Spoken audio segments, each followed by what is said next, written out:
We're going to be starting in just a moment. I think, oops, got a little feedback there. So I think this is going to be a contentious conversation, and we're going to start in just a moment. Hopefully, this will go positively. We'll see. Whoops, there I am. Hey, how are you all? It's good to be with everyone, and I thank you for joining me here on No Soundbites Allowed. My name is Michael Voss, and this is the program. Let me switch to there. All right. So, there's been a lot that's been going on lately. A lot of conversation about some of the most interesting, difficult times here in America, at pretty much in my lifetime, and maybe for the lifetime of many people. We are looking at a nation that is becoming quickly divided, a nation that is separated by the basis of race and politics and aggression. And there are a lot of people who are using these things to manipulate the public, to advance their political agendas, their personal agendas, and to further divide the nation for whatever goal that they have. And that's a little bit troubling to me. It's a little bit scary. And I really want to talk about this, about how we're looking at guns, how we're looking at police, how we're looking at race relations, and how that's affecting us all. As always, you are welcome to call into the show at the 607-242-1582. You are more than happy to send in a text. Matter of fact, Teresa Marie has just mentioned, good afternoon. Hey, Teresa, it's good to see you. And of course, I'm looking at the comments that'll be coming out on Facebook, that'll be coming on Twitter, all the mediums, to speak with you. Because we really need to speak about this subject. This is getting crazy. Whether we're talking about Seattle or we're talking about Atlanta, here in my hometown in Binghamton, whether we're talking about anywhere in the nation, we are getting to a point where it is insane. And the separation is getting highly destructive. And we need to take a step back. We need to have a conversation. We really need to look at what's going on and look at who is manipulating people emotionally to react and what's their goal. Now, let me start off at the very beginning. There is no question that racism exists. Whether you think it's systemic or not, that's a different question. And there is no question that racism in America is nowhere near the level that it was in the 1950s, the 1960s, the 1970s, even going back 20 years. We have a very different world. But we are being told by certain groups that it is exactly the same as if it had been in the 1950s, which is not true. And we have had a lot of changes in my lifetime. What the racism and the situations across the nation in the 1970s that I grew up with and today are light years different. Light years. Does that justify violence? No. Does that justify things like George Floyd being killed? No. In fact, I don't know of anyone in the nation who is saying what happened to George Floyd is a good thing. And that's a very important part of this whole thing. A lot of the protest, a lot of the people like Plot, Progressive Leaders of Tomorrow, a lot of people like Antifa are saying, well, this is that they're making the argument that someone is against, or rather I should say, someone is for what happened to George Floyd, which is not the case. And we're seeing a lot of people say, well, the police are the worst thing that could possibly happen. And they've completely blown this out of proportion, blaming what happens with a couple of officers on the entire nation and saying that this is something that is widespread, that we have martial law going on. And it's not. And that it's open season to kill blacks or Hispanics or people of color, which is not true and is not accurate. And it's dividing the entire nation. You'd be amazed how many people just in the last week, just talking about what's happening in Seattle, and the autonomous zone, the CHAZ, as they call it. And just speaking about that, you'd be amazed how many people have already called me a racist just because I don't agree with that. That I think that someone occupying U.S. soil, trapping 500 homes in their political statement is wrong. People are just absolutely insane about that. And I think it's troubling to me that we can't have the conversation to say, you know what, it may be wrong to occupy territory in the United States with citizens who may not want to be there, with businesses that have no choice because a small group of people don't like something that's going on in government, rather than working through government or working through the power of the people to change that government. That's why our nation is so great. We have the ability, we have all the power as citizens to make whatever change we want.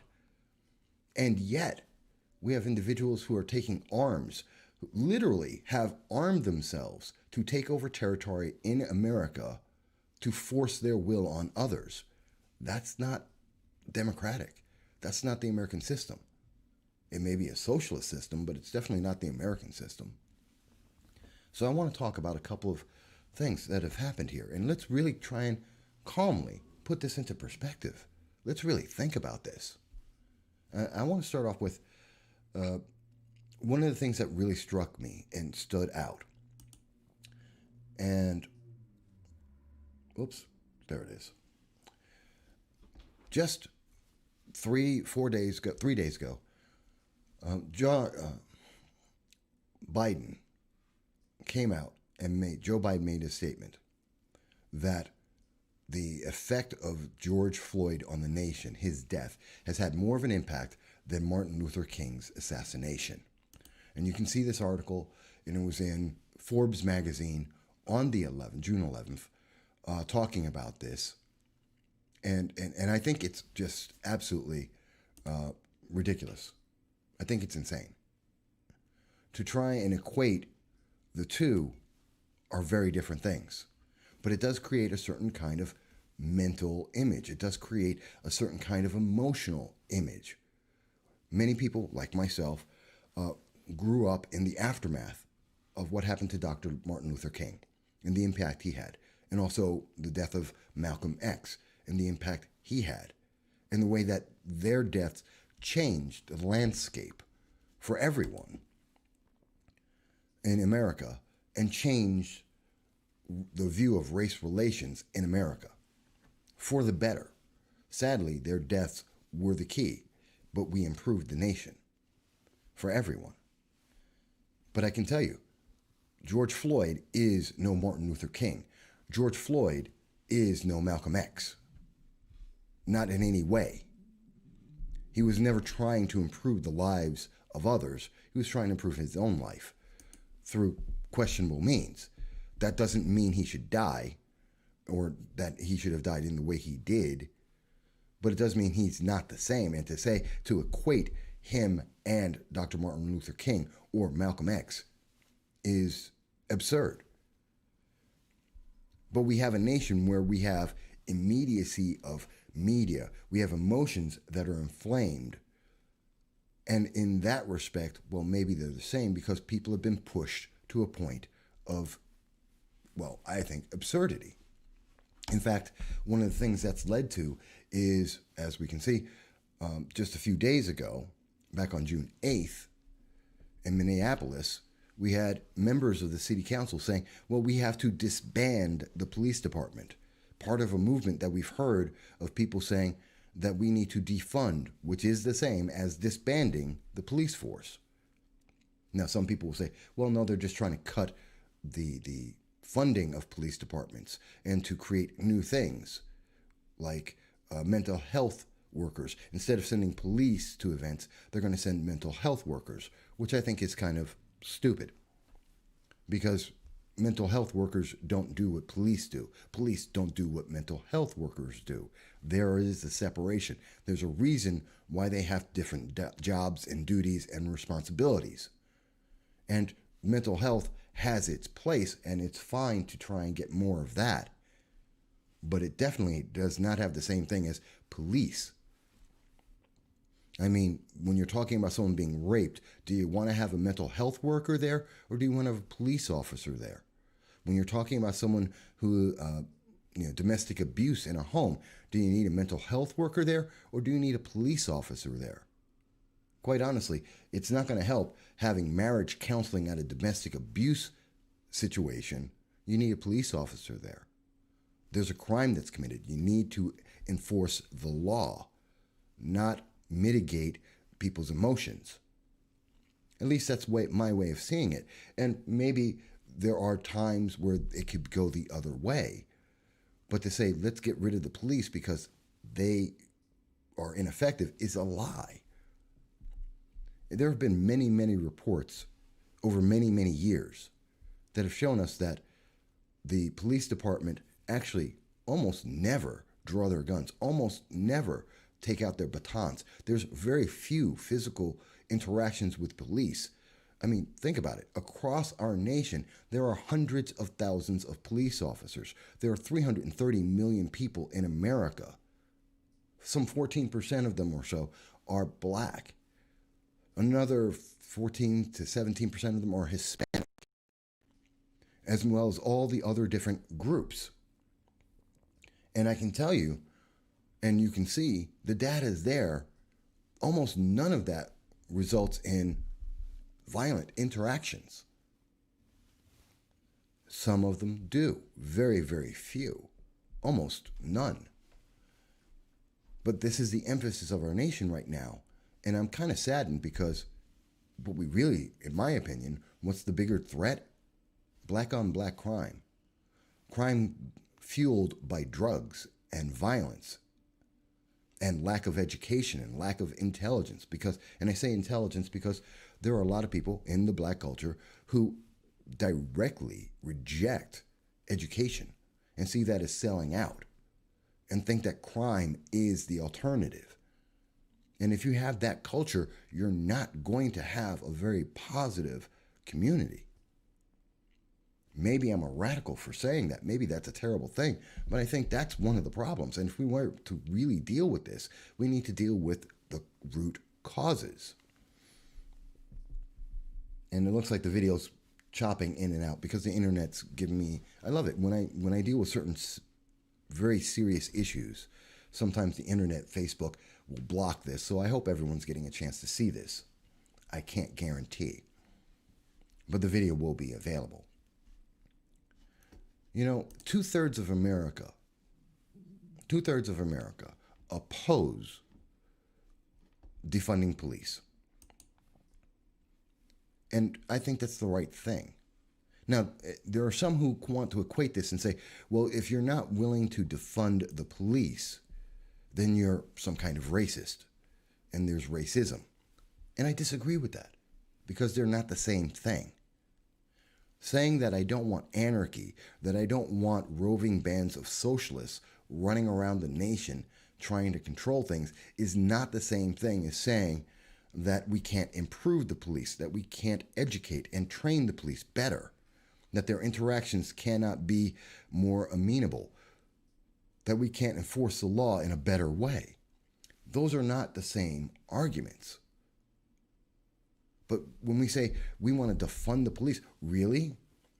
Who's going to be, when your property is stolen, who do you want to come and help you? The local crackhead? The mafia? Or do you want even someone like the people in the Capitol Hill Autonomous Zone, the CHAZ? Do you want their self-appointed police, private police? Think about that. Imagine if Amazon had to get their private police because there's no police force. So private businesses are now creating their own police forces. You know, it's something that actually comes right out of cyberpunk. If you've read Mona Lisa Overdrive, if you've seen the video game, the books talking about that, that's how you get there. You take away the police and you allow private business to create their own police forces because police are still necessary.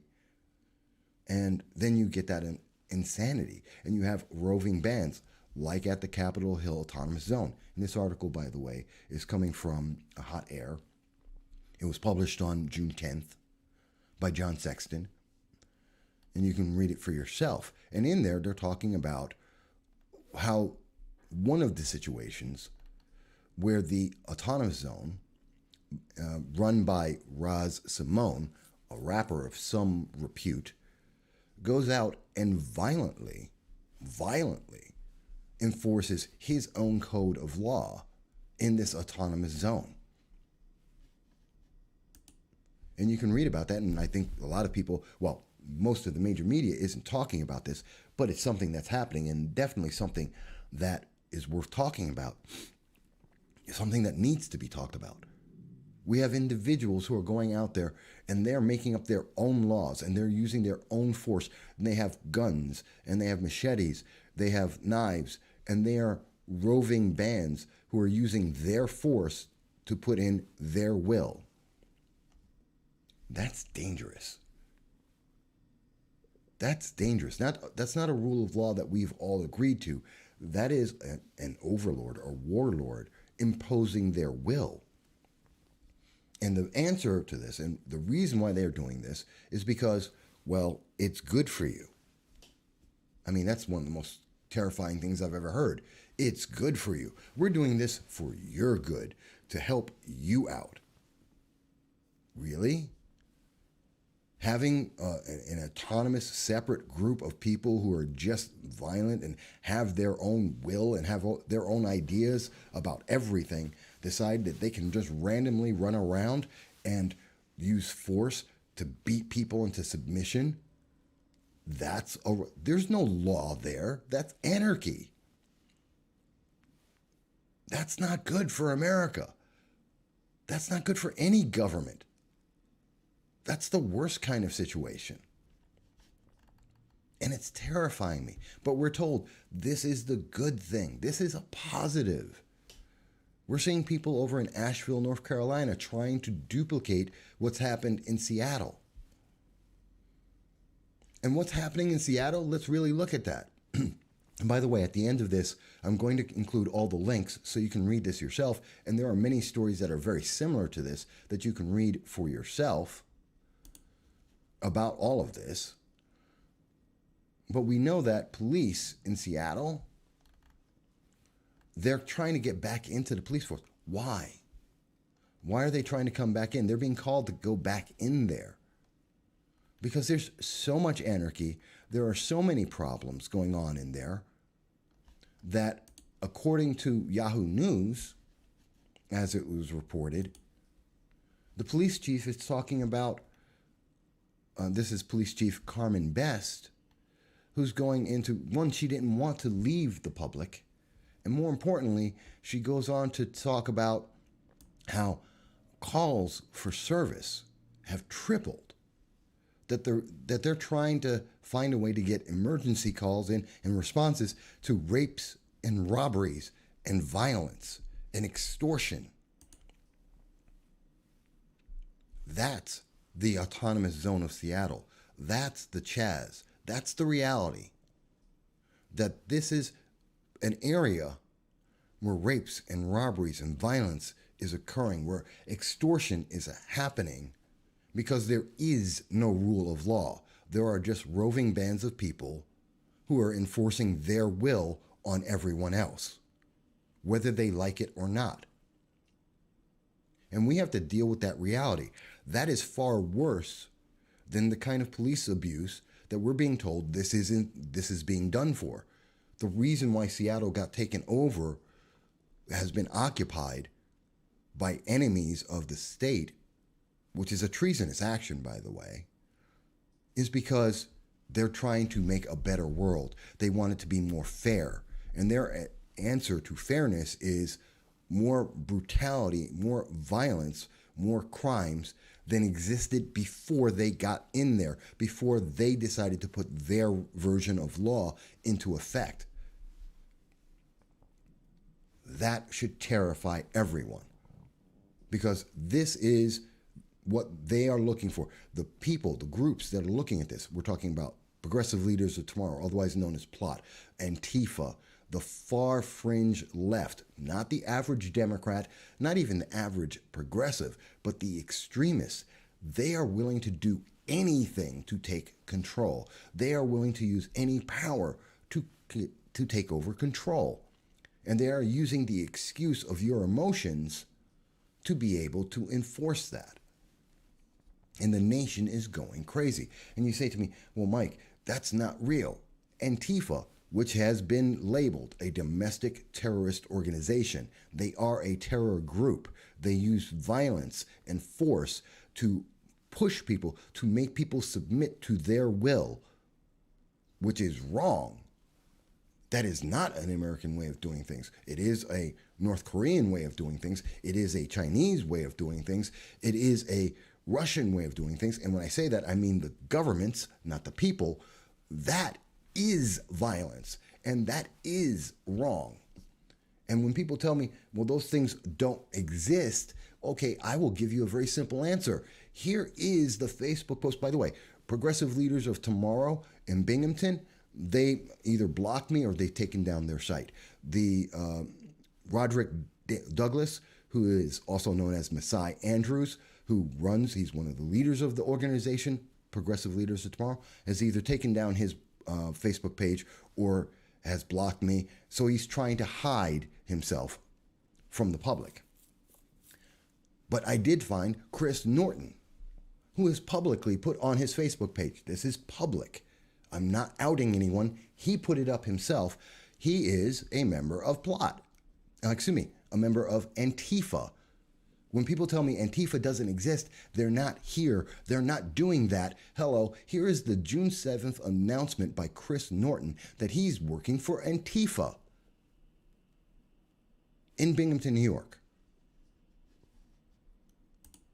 And he is saying publicly, he put that out there. I'm not putting out anything he hasn't put out publicly. And what has he said? That he is part of a domestic terrorist organization.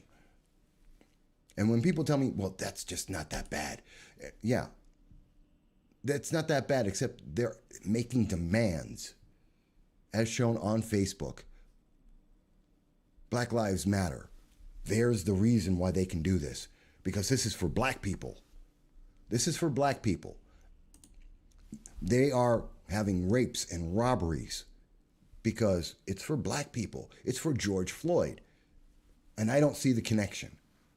I don't see the connection when someone occupies my neighborhood. If they came in, and I've heard rumors that they want to do it here in Binghamton, rumors, I can't confirm that they want to create an autonomous zone here in Binghamton, just like they're trying to do it in Asheville, North Carolina, as reported by reporter Andy Nago, that they're going to try and create these zones. Imagine if tomorrow you woke up and overnight while you were asleep, some group decided to take over your home and 3 blocks around you and told you you can't leave, you can't have anyone come in, and they're in charge now. And if you disagree with it, they're going to beat you down. Just like Raz Simone. Would you say, wow, that's great. I'm a black person, I feel a lot more safer. You're going to say, I'm a white person who believes in racial equality. I feel so much safer. Are you going to say, gee, I didn't want to go to work anyway. I feel so much safer.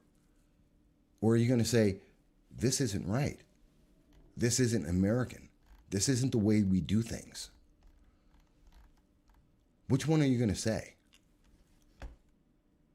Now, I have a couple of comments. Teresa mentions the mayor of Seattle is not accepting help from anyone. And Eric JC mentions, great show. Keep informing, bro. Thank you both. And you're right. The mayor of Seattle has toured the CHAZ zone. And in that tour, she has decided that it's going great. According to her, according to the mayor of Seattle, this is a beautiful, wonderful utopia. I'm talking about the CHAZ, the Capitol Hill Autonomous Zone, that it is a beautiful utopia and it is going wonderfully there, even though the police chief, Carmen Best, is publicly stating that rapes and robberies are up and people are calling for help. And the roving bands of warlords, in particular Raz Simone, are not help. Not only are they not helping, they may in fact be the problem. But Seattle Mayor Jenny Durkin thinks this is great. And I ask you a very simple question. Imagine if it's your neighborhood. Imagine you wake up in the middle of the next day. Tomorrow, you wake up and you are now in the middle of an occupied zone with people who do not believe in the rule of law. They do not believe in the Constitution. They don't believe in your right to have free speech. They don't believe in your right to be armed. They don't believe in your right to defend yourself. You, especially if you are the wrong color, especially if you have the wrong political beliefs, especially if you are someone who is not part of their organization, you are the enemy and you are surrounded. And it's okay for them to do whatever they want to you because, well, George Floyd died and he shouldn't have. Does that sound like that is equivalent? Does that sound like that's right? I'm not against the idea of going out and having a protest. Protest whatever you want. If you think Rocky Road is better than butter pecan ice cream, go out and have a protest. And if you get a dozen, if you get 10,000 people to join you, fantastic. If you believe there is injustice in the American system right now, fantastic. Protest. I want you to do that. But the moment that violence is entered into that protest, the moment that someone has broken a window, you've burned down a building, guess what? It's not a protest anymore. Now that's a violent crime and action, and you are forcing your will onto others, either through intimidation or through direct violence, and that isn't right. And we can't confuse the two. What has happened in Seattle, what is being attempted in Asheville, what is rumored to happen in Binghamton, New York, is not a protest. That is an act of violence against people in their homes. It is an intimidation. It is an extortion, saying we will use violence against you and we will call you a racist to shut you down, to call you a sexist, to shut down your voice, remove your First Amendment ability, and you must toe the line or else we will harm you. That is a dangerous mindset. That doesn't help America. Teresa mentions, and this is why gun and ammunition sales are booming. People are frightened. I know people are frightened. And people are afraid to, a lot of people are afraid to comment on this. A lot of people are afraid to, I've had people speak to me about this privately and they won't talk about it publicly. And I understand it. And I understand, some people may know, I'm running for an election, a local election. And I may lose just because I'm willing to say this right now. Because I'm willing to say peace is much more important. Following the rule of law is important. Making changes in our government is our power. But that power does not require occupying our friends and families and other people against their will through the threat of violence and intimidation. And if I lose because of that reason, I'm more than happy to do so. But you know, there are a lot of things that are happening in this nation that are getting missed.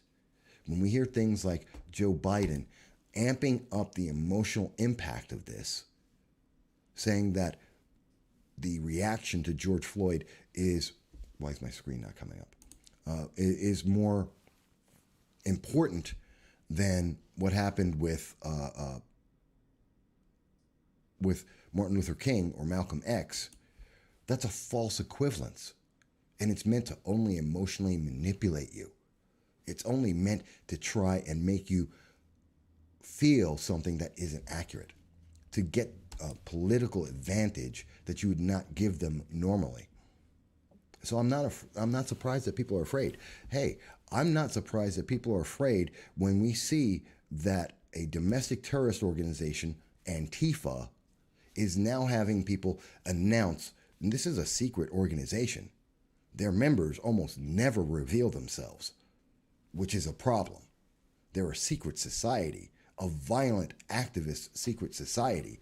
And we know that at least one person, Chris Norton, is now willing to come out and say, hey, I'm part of Antifa. That scares me. Oh, so he's here. How many other members of Antifa are in Binghamton or other cities and not willing to say so?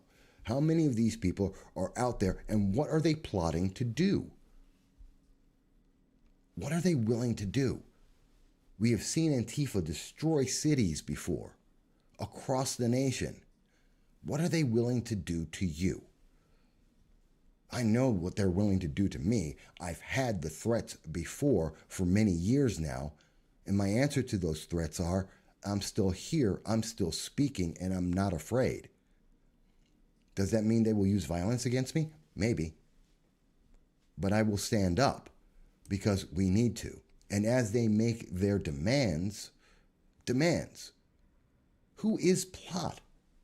Think about this. You're getting demands from an organization you don't even know who they are. They're secret members. They have secret meetings. They have secret goals. And they're telling you, hey, you're going to do this or else. Or else what? What are you going to do? They're saying, well, you can't have more white enclaves and black ghettos. As far as I know, you can move anywhere. When I bought my house, no one stopped me from buying it. No one told me I couldn't buy there. Is that happening somewhere in America? Maybe. And if it is, let's call it out. That doesn't mean you need to threaten to take over someone's territory, their homes, and make it your territory. You don't need to use violence. There are elected officials. That's what they're for. That's why I'm running. If you're telling me there's a rezoning, there's a problem with zoning, that people can't move or buy homes where they want to, then you know what? Let's call that out. Show me the evidence, and we can change that. We can improve that. But you don't need violence to do that. You want the community ownership of land and land trusts? That's an act of law. You can get that.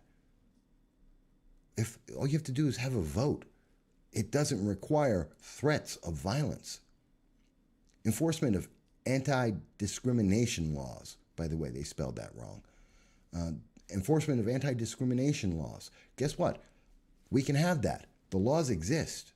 Most of them are actually enforced. Are they being enforced the way that Plot would like them to be?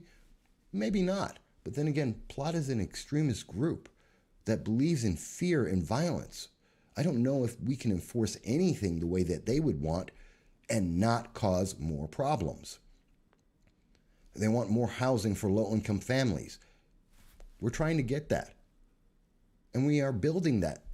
I know in the southern tier region, it is being built. They are there. But yet, it's not enough. They want more taxes on vacant properties. If it's a vacant property, who's paying the tax? If it's vacant, who's paying the tax on that? And I know that Binghamton is blighted. There's about 50% of the housing that isn't actually held by homeowners. Who's paying that tax? We already pay. New York State, the highest tax state in the nation. How much more money do you want to take from the public to give to the government? A government that, according to Plot and Antifa, they don't agree with. That they don't think they spend the money properly. They don't think they are the right people. So how much money do they really want to take, and what are they taking it for? I can keep going on this list, and I'm not saying their list is bad.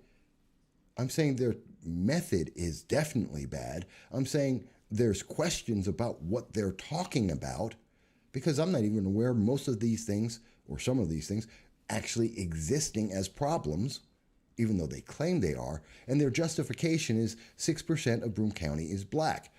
And that's not a justification for anything. That's just a fact. Yes, 6% of Broome County is black. What has that got to do with anything?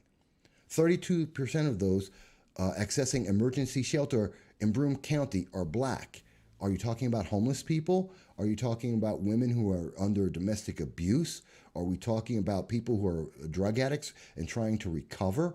What are you talking about? What does that mean? Why are they accessing the emergency shelter? Is there something? Are they being forced out of their homes? And if so, by who? You're giving me a stat that doesn't mean anything, except it gets people emotionally rallied. It gets them riled up because it sounds like, well, that must be bad, right? Otherwise, you wouldn't tell me that statistic. I'm telling you, what does that statistic mean? I just gave you 3 examples. Is it because they're homeless? Is it because they're trying to recover from drugs? Is it because of domestic abuse? Is there another factor? Those are 3 things that make me wonder, why are they accessing the emergency shelters? And are you telling me that there aren't enough emergency shelters? Do we need to have more of them? Are you talking, did anyone in government, at any level of government, say you can't have more emergency shelters? As far as I'm aware, that has never been said. As far as I'm aware, no one's saying that there isn't enough emergency shelters. And if I'm incorrect on that, please tell me what elected official said we're not going to do that, because I haven't heard that. It just tells you something. They're being manipulated. This is about manipulation. It's about compliance. You're supposed to submit. Don't think about this. When they throw out a stat and say Black Lives Matter, well, you're supposed to just agree with it. Excuse me, you're manipulating people emotionally to get a political gain, and you're not explaining yourself. What are you talking about? What does this mean? How does this have anything to do with George Floyd? How does this have anything to do with one police officer who had a personal issue with a black man and killed him? Possibly intentionally, possibly not. Very separate issues. One has nothing to do with the other. Although emotionally you want me to feel the same anger about what happened to George Floyd, about having more housing for low-income families that I'm not aware people aren't getting. Well, actually, I do know. In Broome County, we do need more low-income family housing. But why should I be just as angry? It's something that we can fix. It's something that we can have elected officials work on. But it's not the same level. It's not something that's being ignored. And it has nothing to do with whether or not 6% of Broome County is black. How much of Broome County is Asian? How much of Broome County is Hispanic? I believe it's 4% Hispanic. And what does that mean? How does that change anything? What does that mean? Nothing. It's a stat. It's just a number. But when you put it together with the people's demands, which is a very socialist statement, now you create an emotional feeling here and say, it's because of George Floyd. Well, no, now you're emotionally manipulating people on data that means nothing to try and get a political gain. And folks, we need to call that out. By the way, Teresa also mentions, I saw this morning's MLK's, Martin Luther King's niece, spoke about Joe Biden's comment regarding George Floyd having more of an impact than her uncle. I am sure, Teresa, that she was pissed. I am sure that she disagreed with it. And I'm sure a lot of people do. But not everyone's willing to say something because they are afraid that Plot is going to do something violent. By the way, what kind of violence has Plot done? Well, currently, a speaker at Plot, Thomas, who was caught on videotape, which I covered earlier in my tweets this week, assaulted a 70-year-old man. He assaulted a 70-year-old man so that he could grab that man's phone and say that the man was racist. After that, on Monday, that was last Sunday, on Monday, that guy, Thomas from Plot, had a conversation with the man he assaulted, John, and John was willing to drop the felony charge against him, and all the man had to do was apologize. Instead, he jumped in with Plot and said, let's get a GoFundMe so that I can fight this, even though by the rule of law, he is guilty. Video shows him committing the crime. Video shows him committing the crime. It's on Twitter right now. You can see it. I've already published it before. The man committed the crime. He can say he's not guilty, but he is. Video evidence is there. In context, not edited, in context. The full video shows it. And this guy's saying, well, instead of just saying, I'm sorry, which is all he had to do, he's saying, no, I'm going to raise up money for bail and a legal fund to fight this.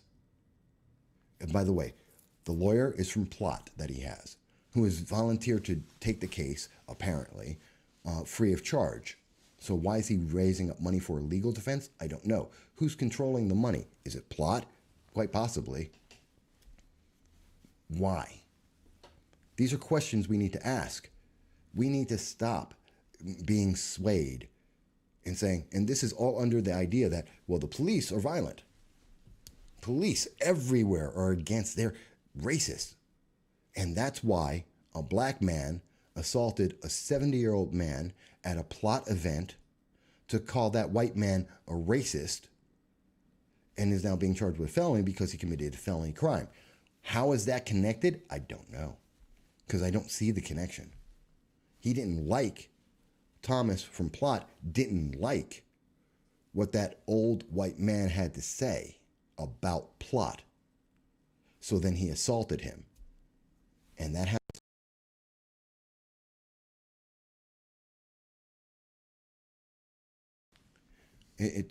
It troubles me in so many ways. And rather than have Joe Biden try and say, hey, maybe this is a problem. Maybe we need to slow this down. We need to think about this. This is getting out of control. He's saying, you know what? This is more important than Martin Luther King, a man who, along with Malcolm X, changed the laws and the way our nation looks at race completely. And by the way, both men, peaceful. Yes, even Malcolm X, peaceful. They didn't go out and take over blocks of Seattle. They didn't go out and take over cities like Asheville or Binghamton. They didn't have riots burning down cities because they didn't agree. They never did that. And in fact, when those things happened, they both condemned them. Maybe a little less so for Malcolm X, but they both condemned the violence that some would take to try and force their will on others, saying, we don't need to do that. We can change the laws. We are the people of America. We have the power to change the government and the way people think. And they could do that with peace. And they did. And now we have Plot and Antifa, a domestic terrorist group, that are saying, reject that. We know we're smarter, we're better, it's 2020, and that they have the new answer. You know, Malcolm X and both Malcolm X and Martin Luther King would reject and disown and fight against Plot and Antifa. That's something that no one really talks about, and we should. And we should keep this in mind, because what we're getting right now is anarchy. We're getting rapes, robberies, violent crimes, extortion, but we're not getting a better America. This isn't improving America. We're not seeing 2/3 of America is opposed to getting rid of the police, of disbanding the police. America doesn't want to do that. America wants to improve, not go into anarchy. They don't want to become more anarchic, even though Antifa is growing. Hey, Mike. Mike Woodward joined us as well. Hopefully you guys are enjoying the show. As I put myself out on a limb here, but I'm willing to do that because I think it needs to be said. You know, we were talking about guns just a minute ago, and Teresa mentioned, guns and ammunition sales are going up. And they are. But we also have red flag laws that are out there that a lot of people don't realize. And we're seeing that when you have a kid had a BB gun in his home, he's in a class online. As this article from bearingarms.com highlights, which is out there. It's verified. And this happened in Lancaster, Baltimore County in Maryland. And what happens? The teacher sees it, or someone sees it, and they send the police for a red flag action. So again, we're seeing laws being misused to emotionally manipulate people and to scare them and say, oh, you have a firearm in your home. No, the kid had a BB gun in his house with his parents who were paying attention. And someone, we don't even know who, some individual who saw that video of that classroom, that online class, saw that and said, and not even the first time, because that video existed for a while, they saw it and they said, you know what? That's a dangerous situation.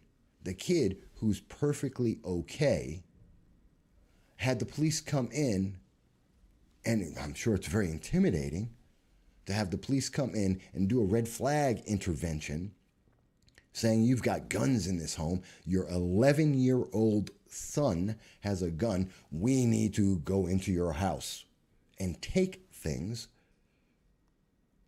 And no questions to the mom. No, the school did not contact the mom, ask for the context that this was happening in. No, instead, what they said is, we're going to just come in and take it all. Do you think that's lowering the tensions in the nation? Is that making people feel safer? Is that, who is spying on our kids? Why are they spying on our kids? Is it to make sure that kids are being taught guns are bad and you don't get a choice? Is it because people like ANTIFA have said that owning a gun is something you can't do? You don't have the right to do it unless you happen to be Raz Simone and you have a gang of Antifa socialists that are running around forcing your will. They get to have a gun. They get to be able to force their will onto people. But if you have a BB gun and you're 11, well, no. The authorities have to come and take that away from you. There's the dichotomy. That is just crazy. And Mike mentions S7065 passes. Forget it. He's talking about a bill in New York State that's in front of the New York State Senate, which is an insane bill on gun control. And you're right. If it passes, this is insane. Again, we're seeing this division, this animosity. These tensions are growing higher, and we're hitting it at every level. Kids are being reinforced with the idea, you don't get to have a gun. The authorities get to have a gun. But those authorities aren't even trusted, so we're going to give it to a band of thugs who are part of a domestic terrorist organization that is capturing parts of cities and forcing their will. This is what we are teaching our kids. How does that make America better? How does that have anything to do with what happened to George Floyd? I keep saying that. I will keep saying that. What does all of that have to do with George Floyd? Nothing. But we're told that it is, and that's the excuse. That's the emotional excuse for getting away with it. And this is how bad it is getting. And I want you to see this very carefully. I think a lot of people saw recently that Rayshard Brooks was shot by Atlanta police in a Wendy's drive-thru. And a lot of people saw this video. And I'm just going to show you a slight part of it. I don't want to show the whole thing. You can go to YouTube and you'll see it for yourself. Oh. And I apologize for the language that may be used. Hang on. Right. Watch this. Watch these fucking pigs talk to this dude for 20 minutes, and these fucking assholes shoot him in the Wendy's drive-thru for no fucking reason. For no fucking reason. Shot him. I saw y'all talking to him for 20 minutes, dude. Unarmed, non-violent, nothing wrong with how he conducted himself whatsoever. And you pull a fucking gun, dude? Wow. Wow. I feel like both of your careers are definitely done because you just shot a man for no reason. This pig and these two. Okay, so I wanted to show that for a very specific reason, because that's something that most people in America got to see. That's the message that went out. Rayshard Brooks was shot for no reason. He was an innocent black man. Certain people want you to think that was the reason. Some people want you to think the police are radically just running around killing black people for no reason. As that man says, I just watched you shoot a black man for no reason. I hope you lose your jobs. By the way, the police, the officer involved did lose his job. And the police commissioner did step down. The question you haven't asked is, and in seeing this, we aren't being shown, was it right? Was this innocent? Well, guess what? The Atlanta police have the full video of exactly what happened. Now, there is roughly 30 minutes, which I watched, of everything that led up to this event, of the police officers explaining. Enjoy herself tomorrow. Just, you want to eat a burger or... By the way, that guy right now speaking, that's Rayshard Brooks. He's drunk. Sobriety test, which you've heard people say never got done, 30 minutes. There was a 30, well, I want to stop this. There was a 30-minute sobriety test that was done on this gentleman. He was asked questions. He was polite. He was politely asked to follow instructions. Instructions were made and remade to him to let him know exactly what was going on. And it was at 29 minutes into the incident of uncut video that we see the officer says that he's going to arrest Rayshard. Now I'm going to play this, and I want you to follow what's happening here, because it was an innocent, remember, the video America saw was this was an innocent man. He did nothing wrong. How could the police just shoot him? Well, watch this. You know, have a good time. And I said, babe, you know, I'm hungry. Let's go. My baby's mom, she was there. I said, babe, go ahead. I'm cool. You know, here's the money for the blow-up bed tomorrow. Here's the money for, you know, to enjoy herself tomorrow. Just, you know, eat a burger or something. Just take me home. I'm ready to go. So you had about 1.5 drinks, but you don't remember what kind of drinks they were? No, sir. All right. I really don't, Mr. Ross. All right, I think you've had too much to drink to be driving. So put your hands behind your back for me. Put your hands behind your back.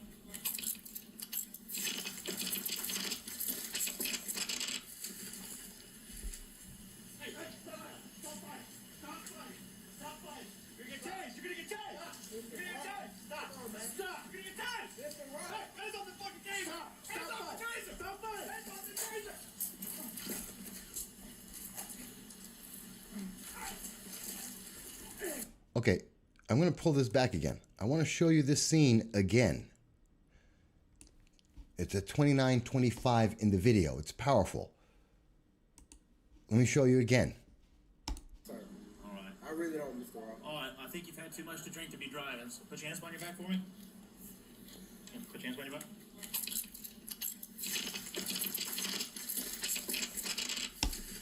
All right. Now, in the prior video that you saw, that I showed you, the one that the nation has gotten insane about, that have gone, they're having protests. They burned down the Wendy's that this happened at. And we have people who've said, the lawyers for the Brooks family saying, if the officer had been a bit more empathetic and a bit less scared, we probably wouldn't have our client dead. Hang on, there's 30 minutes of the officer being empathetic, that he was being very patient and he was not scared at all. This is an officer who's been on the job since 2013. And the only thing that escalated this situation was Rayshard going on. When he's about to get arrested, he suddenly starts fighting. He attacks the officers. He gets into a fight with the officers, as the video showed, which is out of context then. We see from the police body cam, unedited, exactly what was happening. That Rayshawn suddenly got violent. And at that moment, he became a danger. And because of that fight and running from the police and fighting with the police and tackling the police and taking a taser, he got shot. Now, if you want to tell me, well, maybe he didn't need to get shot. Maybe they could have tased him. Maybe they could have beat him down. And maybe. That's a different argument. But if you're going to tell me that this was police abuse and brutality, and you want to tell me that for some reason the Wendy's that this occurred at for no reason is burned down because of George Floyd, and because of the CHAZ, that's why this Wendy's had to be burned down. No. What you're seeing there, folks, is that, in fact, you're being emotionally manipulated. You're being used. People like ANTIFA are going out and they are saying to you, get very angry. Did you see the highly edited clip that takes it out of context and doesn't show you the 30 minutes beforehand? You're listening to a guy on a video showing it out and saying, the police didn't do it. They for no reason attacked this guy and they shot him. There was no reason. He was just talking until he started attacking. But that promotes a message. Is it the problem of guns? Was it the problem of police? I watched the video. You can watch the video. The full, raw body cam footage of Atlanta shooting of Rayshard put out by the Atlanta Police Force so that you can see it with the timestamp and see exactly what's going on.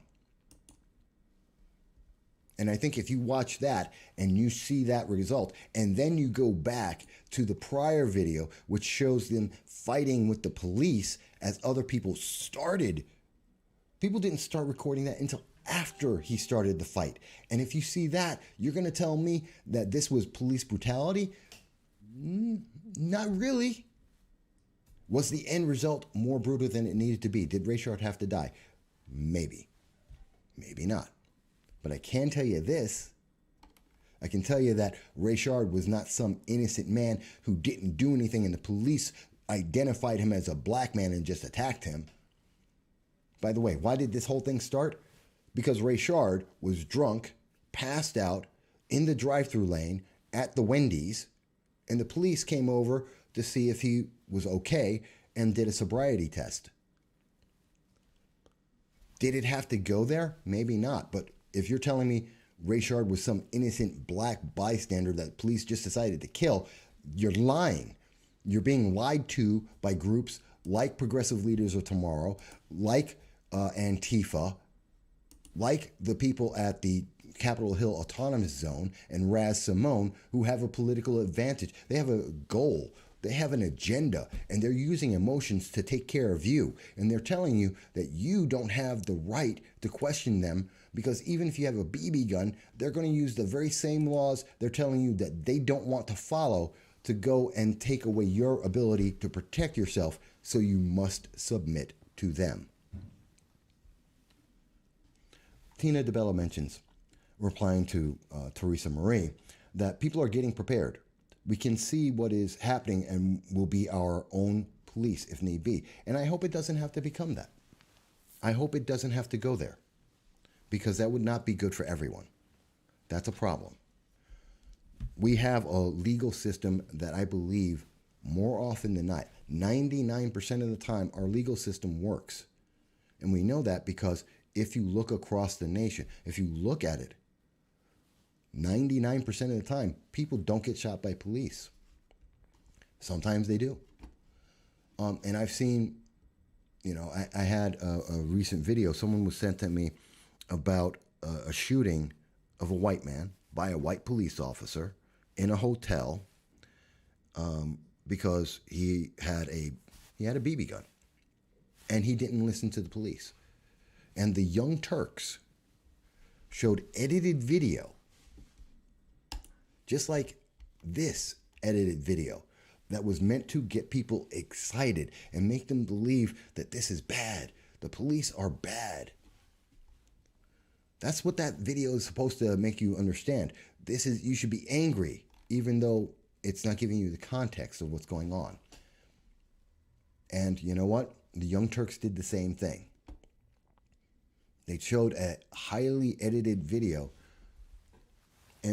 which was in Mesa, Arizona, and said, hey, here's this edited video. The police are so evil because this man who kept reaching behind his back, an officer saying, point blank, saying, if you reach behind your back, you're going to get shot. Don't do that. And the guy does it 3 or 4 times. And then the officer said, shot him.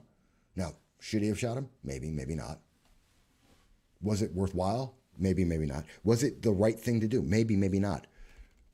But I can tell you that when I'm being told in a tense situation where an officer, to the best of my knowledge, because context was not provided by the Young Turks, says, don't reach behind your back or I'm going to shoot you. Do you understand? And if I say, yes, I do, and then I reach behind my back, I would kind of expect that I'm going to get shot.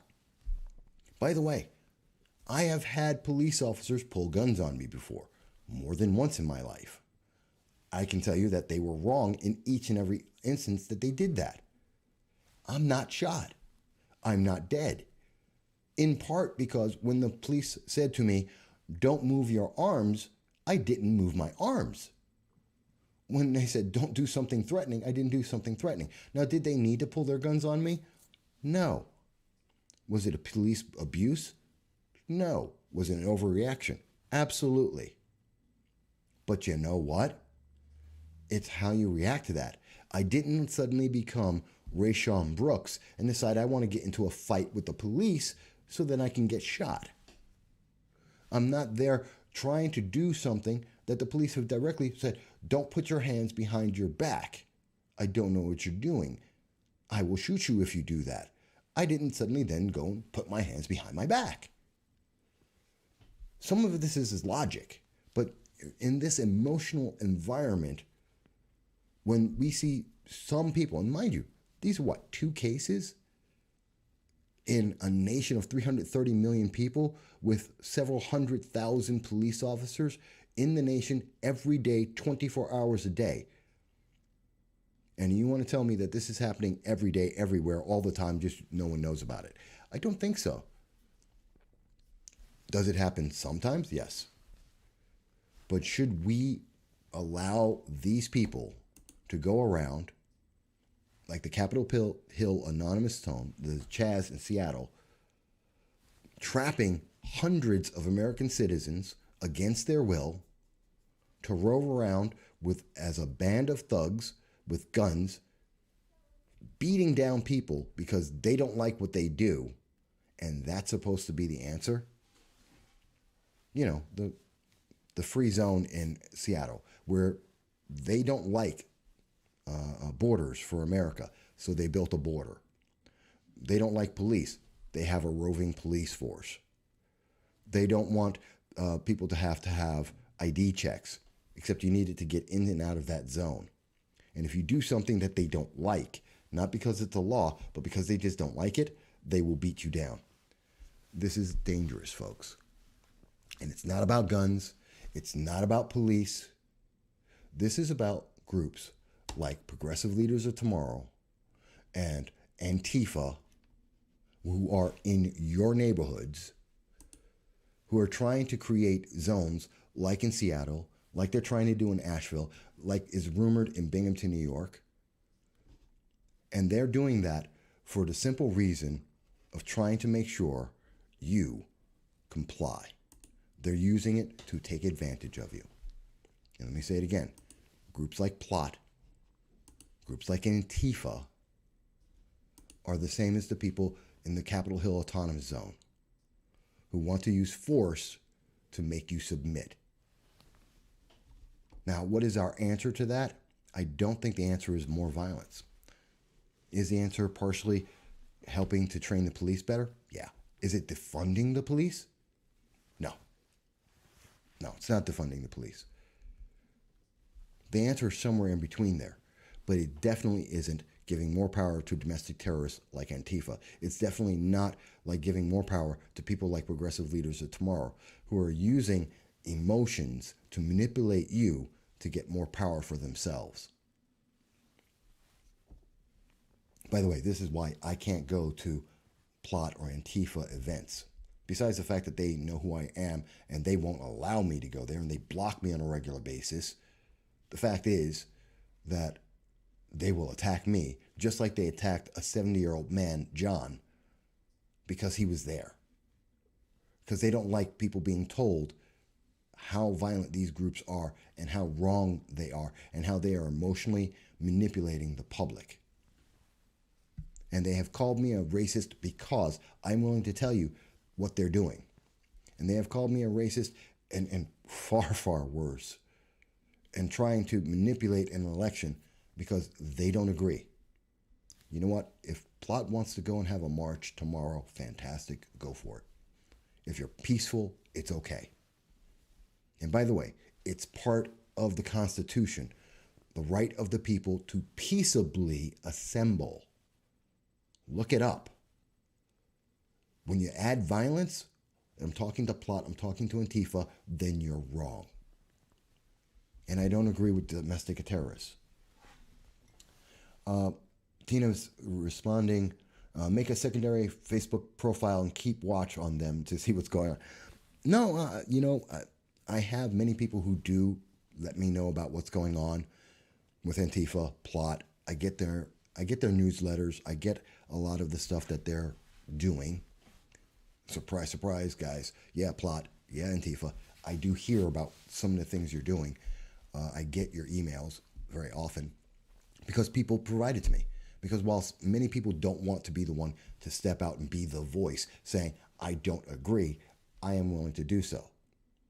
It's part of the reason why I want to run for an elected office, because I'm willing to stand up for my constituents, my friends, my neighbors, my family, everyone in this neighborhood, in this country. I'm willing to stand up for them and say, I don't agree. You are doing the wrong thing. When you introduce violence, like burning down a playground, like taking over a city, yeah, burning down a Wendy's, you're wrong. I disagree with that. It has nothing to do with the goal of making America better, and I will call you out for that. I have no problem with that. And if they don't like it, I don't care, because their feelings are not important. I don't care about how Plot feels. I don't care how Antifa feels. Their feelings don't justify violence. Period. And I would say that about any organization, whether it's the KKK, Plot, Antifa. If they're using violence, they have no place. They are wrong. That's simple. And I'm not the only one who believes that. There are a lot of people who believe that. Just not everyone wants to be the face saying it, because they don't want to deal with the threats from Plot. They don't want to deal with the threats from Antifa. They don't want to be called a racist by these groups. No one wants to be called a racist. I don't want to be called a racist. But you know what? If that's what it takes to stop these groups from being violent, from trying to intimidate and cause people to submit, which is anti-American, it's against the Constitution. If that's what they want to do, then someone has to stand up to it. I will. Many other people do as well. And there are even more people who are silently in agreement with us, not them. So I've been on a little over an hour now, folks. And I know it's not a subject where I expect to see a lot of people making comments. I don't expect a lot of people to say much because it's a very sensitive issue. But I think a lot more people will watch it and will be in agreement, and that's okay. I just think we need to put this out there. George Floyd was not.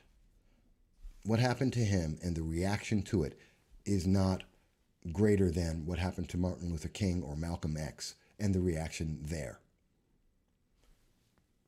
that's just emotionally manipulating people. It's not. Our nation is not overrun with racist police. They do exist. Our nation is not overrun with that. The answer to racism in America is not Seattle running around capturing, occupying the areas where American citizens are living every day and taking over their territories and enforcing laws on them that are arbitrary with a band of thugs for no reason than the thugs want to do it. That's not the answer. The answer is not going into people's homes and under the red flag laws and just taking their property and terrorizing the people because that's what the law says you have to do. I don't blame the police for that. I blame the lawmakers that made that law. It's wrong. It doesn't make people safer. It doesn't help when we have people, it doesn't make people safer to have autonomous zones where rapes are occurring, where robberies are occurring, and no one's there to stop it. In fact, the people that are supposed to be there, Roz Simone, are the ones who are doing it, at least as we understand. I don't think the answer is to spread more autonomous zones across the country and causing more violence, causing more homes to be burned down, more Wendy's and places to be burned down because people are being emotionally manipulated. I think that's wrong. Maybe you think I just don't understand it. And you're right. I don't understand Antifa. I don't understand plot. I don't agree with them. And I can do that. Because whether I'm black, Hispanic, or I'm Asian, Chinese, whether I'm anything, I can do that. I'm an American citizen. I have that right. I am not obligated by the color of my skin to believe a political ideology or to be beholden to some infinitesimally small group of radicals and have to abide by their will. That's just not how it works. My birthright of being born an American doesn't mean I have to submit to anyone. And because I'm born with a certain color of skin doesn't mean that any organization, whether it's Democrats, progressives, plot, Antifa, they don't get to tell me how I get to think and live, period. And if they don't like it, I don't care. You don't have to like it.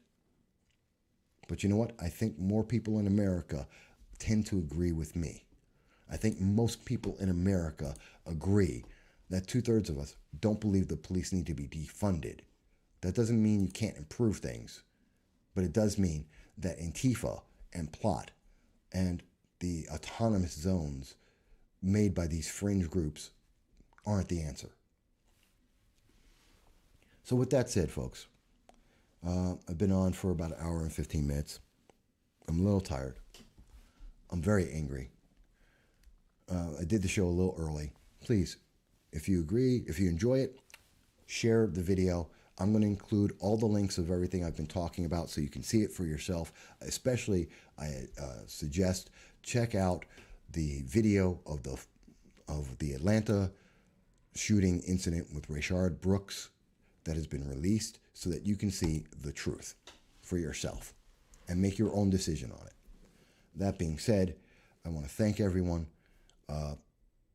Hopefully, I'll see you guys next week. If you disagree, please leave a comment on Facebook at the No Soundbites Allowed. On YouTube at the No Soundbites Allowed. On Facebook at Voss Political Commentary. Let me know where I got it right, where I got it wrong. Let me hear your thoughts if you wish. And if you don't, that's okay too. But maybe share it with somebody and let them see this video too. Until next week, which I expect to be at 2:30, I look forward to seeing everyone again very soon.